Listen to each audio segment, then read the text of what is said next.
Morning, YouTube. It is July 18th, I think, 19th, something like that. We are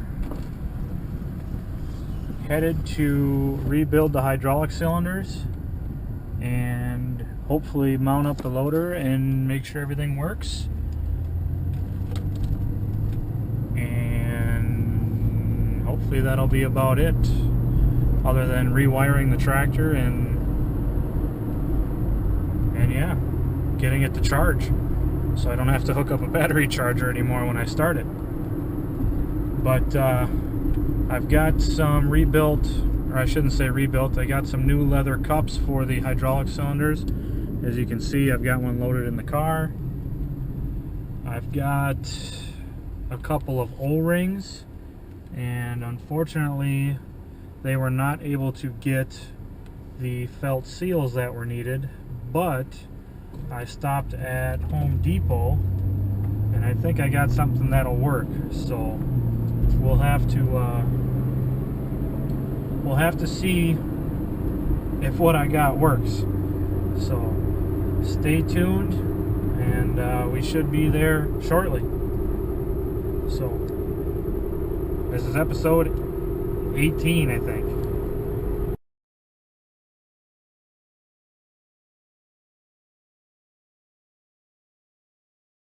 Well, here we are. I took the liberty of rebuilding one of the cylinders already, and one of the problems on this first one, the only thing that holds this end collar in place, or sleeve, is this one set screw.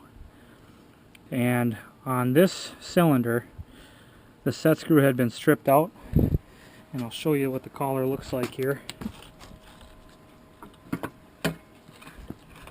So there's a hole here, and this one looks like it's stripped out too, because this screw was in there, which isn't the correct screw, and it obviously just pushes in, and it was wrapped up with a whole bunch of electrical tape on the outside. But I've got to get this thing connected to something so I can pull this rod out of the cylinder, because I can't get it out sitting on the ground right here for some odd reason. But like I said, I've already got that one rebuilt and mounted, so we just have to get this one rebuilt. And once I get the rod out, I'll show you the rest of the internals. They're very, very simple. There's not much to them. But let me try to get this thing connected up to something, and we'll slide this rod out, and I'll show you the rest of the innards. Alright? Oh, and what's really weird is my GoPro all of a sudden is working, and this is the original battery. So I don't know what's going on with it, but I left it plugged in for, I don't know, 2.5 days, so maybe it just needed to be plugged in for a long time. I have no idea. But anyways, let's get this thing apart, and we'll go from there. And it is hot.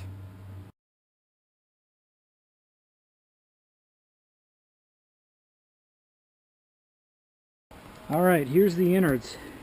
Basically what we've got is this slides onto the end of the cylinder for the ram, and there's a felt seal inside here. I wasn't able to get new felt seals, but I've got something else that I think is going to work really well. This is the piston end of the ram, and basically all there is a leather cup that goes onto the back side of the piston. This slides onto the back side of the ram, and the hydraulic cylinder builds pressure behind this cup, causes the cup to expand against the cylinder, and there you have it. That's how it works. But basically we just got to get the cup off, put the new cup on. I'm going to clean this all in diesel fuel and get it nice and clean, and then I'll dig this felt seal out of here, which is basically just to keep dirt out of the cylinder. You know, it's basically just a sweeper of sorts to keep dirt and mostly water, but from what I've seen, these things fill up with water pretty easily. So it's mainly to keep dirt out, but hopefully my new system will help keep water out as well. So let's go ahead and fill up a pan with diesel fuel. I'm going to get into the shade here. It's incredibly hot, but I'll fill up a pan with some diesel so we can clean these parts, and then I'll show you what I've got to put it back together. Alright? Stay tuned.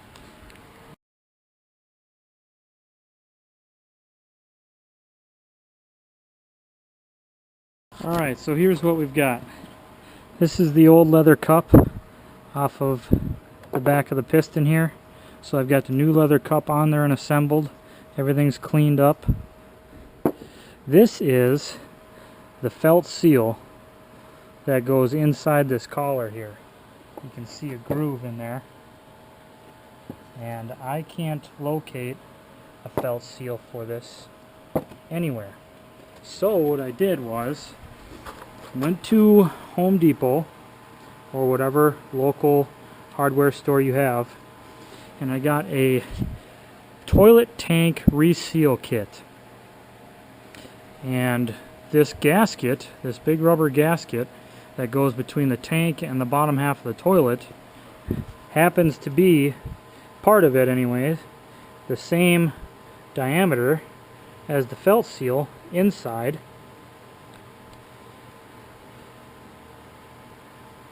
And what I did on the other one was, in this recession, I just took a razor blade and cut this inner ring out, basically. And then this seal is about twice as thick as the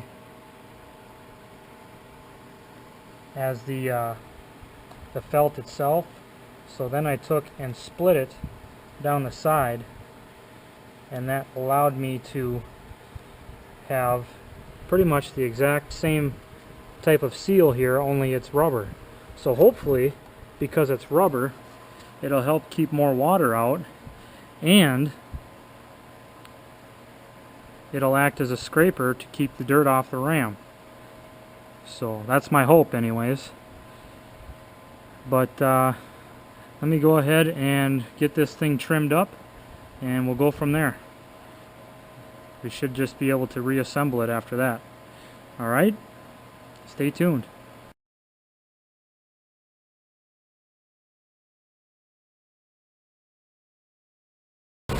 Okay, well, we got the cylinders hooked up, rebuilt, and the fluid topped off. As you can see, it's already in the air, so that means I've already bled it. I'm going to go ahead and raise the hydraulics. See if I can't find a place to set this camera here.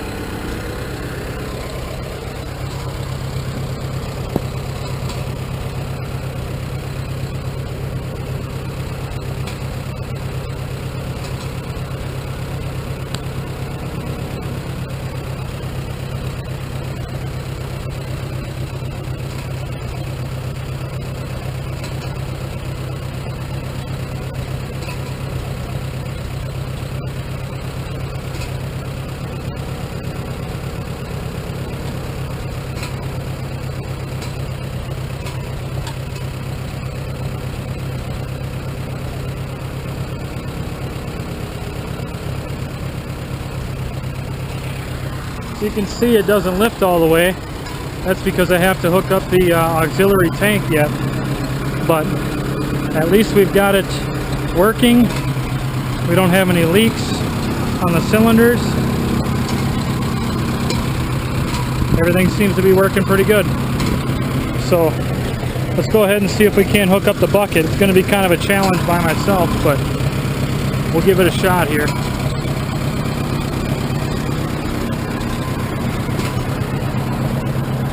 Sitting over in the weeds over there. I don't know if you can see it, but that's where it is.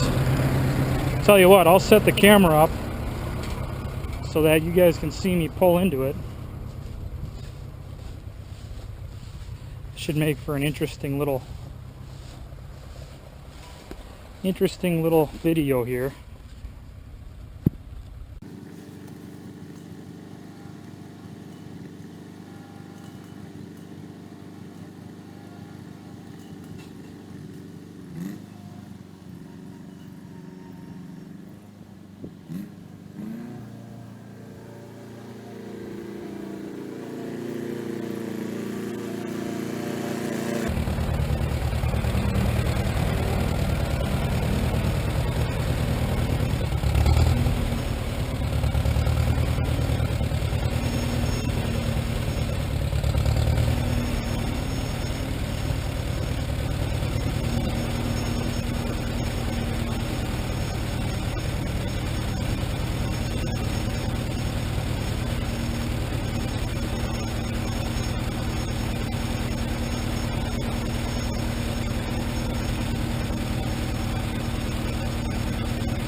There it is.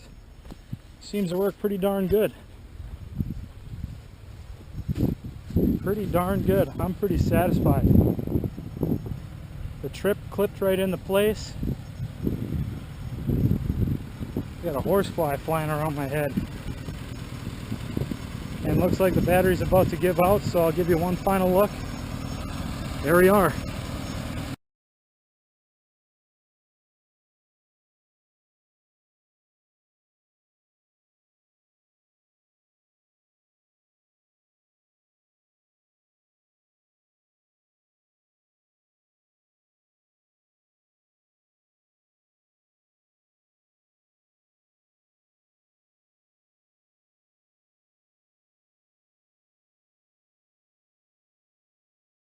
Hey guys, sorry to end that video so abruptly, but like I said, the GoPro battery was going to die, and I don't know what's going on with that thing. It holds a charge, it doesn't hold a charge, so I don't know what the heck's going on. But anyways, as I was about to jump back on the tractor to move it, it decided to spit, sputter, and die, basically, like it was running out of gas.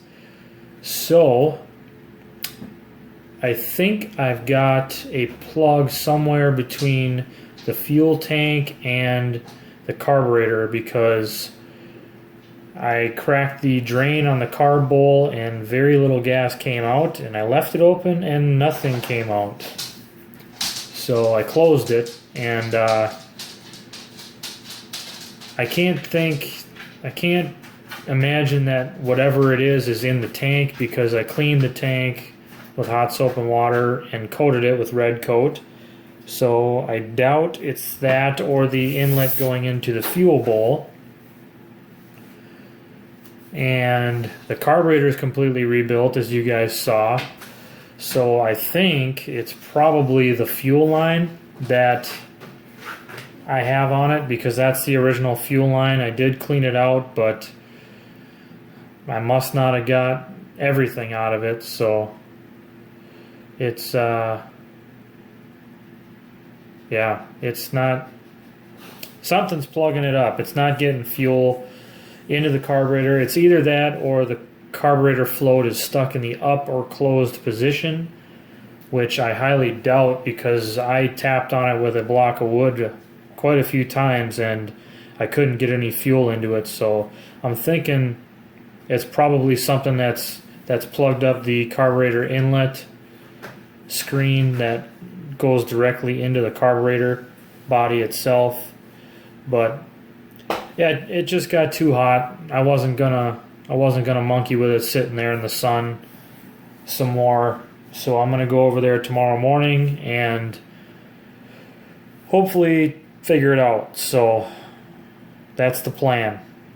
And I'll probably stop at the hardware store and just get some new copper line and run a new line just to be safe. I should have done that in the first place, but here I am dealing with another issue. So I appreciate you guys staying tuned in. I hope you guys enjoyed the little bit of the loader that we saw. And I'll get some more video of it when I get it running, hopefully tomorrow, and when I get it back up to par. So again, stay tuned. I'm sorry that I cut the video short, and keep watching. Thanks a lot, guys. Talk to you later.